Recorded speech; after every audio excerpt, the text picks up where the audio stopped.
a few minutes ago. You realize something when you take this job. It's a big job with a lot riding on you, and you feel it. But you also know that this is a job that does not last forever. You realize that you hold the office for just a small part of our history, so you better make the most of it. It's fleeting, and that inspires you to do big things. And on that score, I think we have achieved a heck of a lot. You all know that I did not seek this job. I took it reluctantly, but I have given this job everything that I have. And I have no regrets whatsoever for having accepted this responsibility. This has been one of the two greatest honors of my life. The job provides incredible opportunities. But the truth is, it's easy for it to take over everything in your life. And you can't just let that happen. Because there are other things in life that can be fleeting as well. Namely, your time as a husband and a dad, which is the other great honor of my life. That's why today I am announcing that this year will be my last one as a member of the House. To be clear, I am not resigning. I intend to full my served term as I was elected to do. But I will be retiring in January, leaving this majority in good hands with what I believe is a very bright future. It's almost hard to believe, but I have been a member of Congress for almost 2 decades. This is my 20th year in Congress. My kids weren't even born when I was first elected. Our oldest was 13 years old when I became Speaker. Now, all 3 of our kids are teenagers. And one thing I've learned about teenagers is their idea of an ideal weekend is not necessarily to spend all of their time with their parents. What I realize is, if I am here for one more term, my kids will only have ever known me as a weekend dad. I just can't let that happen. So I will be setting new priorities in my life, but I will also be leaving incredibly proud of what we have accomplished. Some of you know my story. My dad died when I was 16, the age my daughter is. And I just don't want to be one of those people looking back on my life thinking I spent more time with my kids, when I know if I spend another term, they will only know me as a weekend father. So I'm really proud of what we've been able to do.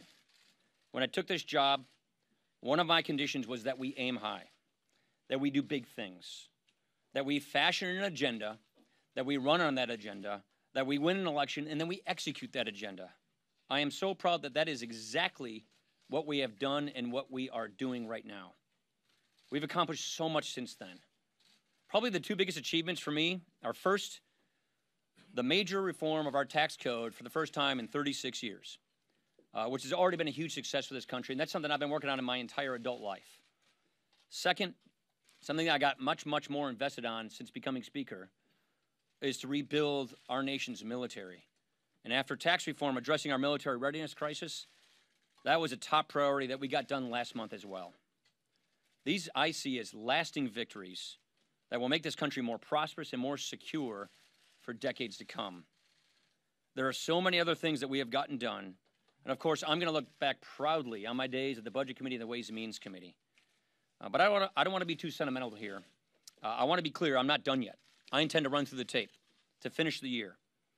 Some of you wonder why I can't just do the normal politician thing, and which is to run and then retire after the election. That is what I'm told is the politically shrewd thing to do.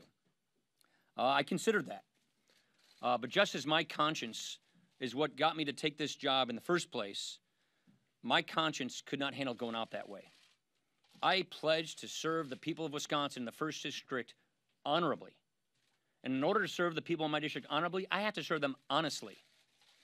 And for me to ask them to vote to re-elect me, knowing that I wasn't going to stay, is not being honest. So I simply cannot do that. So that's why I'm announcing this today. Again, I am proud of what this conference has achieved, and I believe its future is bright. The economy is strong. We've given Americans greater confidence in their lives. And I have every confidence that I'll be handing this gavel on to the next Republican Speaker of the House next year.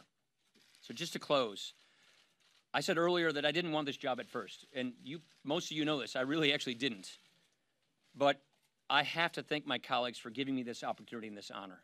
I am really grateful for it. I also want to thank the people of Southern Wisconsin for placing their trust in me as their representative for the past 20 years. I've tried to bring as much Wisconsin to Washington as I can in that time. It's been a wild ride, but it's been a journey well worth taking to be able to do my part to strengthening the American idea. That pursuit is never ending. Much work remains, but I like to think I have done my part, my little part in history to set us on a better course. Thank you. Sherman. Speaker? Yes.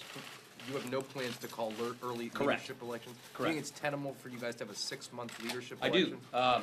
Look, I know most speakers don't go out on their own terms. Tip O'Neill was probably the last one to do that. But Harry Reid, as Senate leader just last session, did this. He announced he wasn't going to run for again, and he stayed on as Senate leader. So, yes, that's what I'm going to do. Mr. Speaker, you got your long-sought tax cuts and tax reform legislation approved, which you say you'll consider to be your greatest achievement. However, you're not sticking around for its biggest consequence, which is trillion-dollar deficits as far as the Congressional Budget Office's eye can see. Yeah. What's your response to that? So entitlement reform is the one thing the one other great thing that I've spent most of my career working on. I'm extremely proud of the fact that the House passed the biggest entitlement reform bill ever considered in the House of Representatives. Do I regret the fact that the Senate did not pass this? Yes. But I feel from all the budgets that I've passed, normalizing entitlement reform, pushing the cause of entitlement reform, and the House passing entitlement reform, I'm very proud of that fact. But yeah, of course, more work needs to be done. And it really is entitlements. That's where the work needs to be done. And I'm going to keep fighting for that. Let's go over here. Yeah. Mr. Speaker, did the chance that you might not be Speaker come November, if Democrats possibly take the House, factor at all into this decision? None whatsoever, actually. Look, you all know me. I didn't take this job to get the gavel in the first place. I'm not a guy who thinks about it like that. This really was two things. I have accomplished much of what I came here to do, and my kids aren't getting any younger. And if I stay, they're only going to know me as a weekend dad, and that's just something I consciously can't do. And that's really it right there.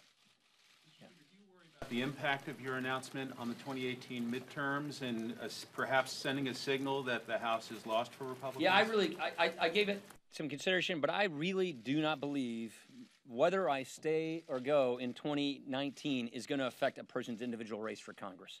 I really don't think a person's race for Congress is going to hinge on whether Paul Ryan's Speaker or not. So I really don't think it affects it. Look, if we do our jobs, which we are, we're going to be fine as a majority. I'm grateful for the president to give us this chance to actually get this stuff done. I'm grateful that we have unified government that the president, with his victory, gave us so that we get all these big things done. We're going to have a great record to run on. We have a great economy, great accomplishments, more to do. And I really don't think that the American people are going to want to have the gridlock that the Democrats are promising. So I'm confident we can run through the tape and we can get this done. Bonus. On the president, he has been openly talking about firing Bob Mueller, potentially firing the Deputy Attorney General. What are your thoughts on that? My thoughts haven't changed. I think they should be allowed to do their jobs. We have a rule of law in this country, and that's a principle we all uphold. I have no reason to believe that that's going to happen. I have assurances that's not, because I've been talking to people in the White House about it. Rachel. As you know, the jockeying has sort of begun to replace you once you retire. Who do you think would be good to lead the conference? Would McCarthy be able to do it? Scalise? I have great confidence in this leadership team. That's one thing that I'm really proud of. Obviously, I came with a big gulf in leadership when I came here. I think we have a fantastic leadership team. I have more thoughts on this. I think this is probably not the right time to get into that, but I'll share those thoughts later. That election's in November, so it's not something we have to sweat right now. Anna. To what extent was your decision influenced by the way President Trump has changed the character of Washington and the character of the Republican Party? Not at all. Like I said, I'm grateful to the president for giving us this opportunity to do big things to get this country on the right track. So the fact that he gave us this ability to get all this stuff done makes me proud of the accomplishments that I've been a contributor to. Makes me satisfied that I've made a big difference, and he's given us that chance. So I'm grateful to him for that, and that's really how I see it.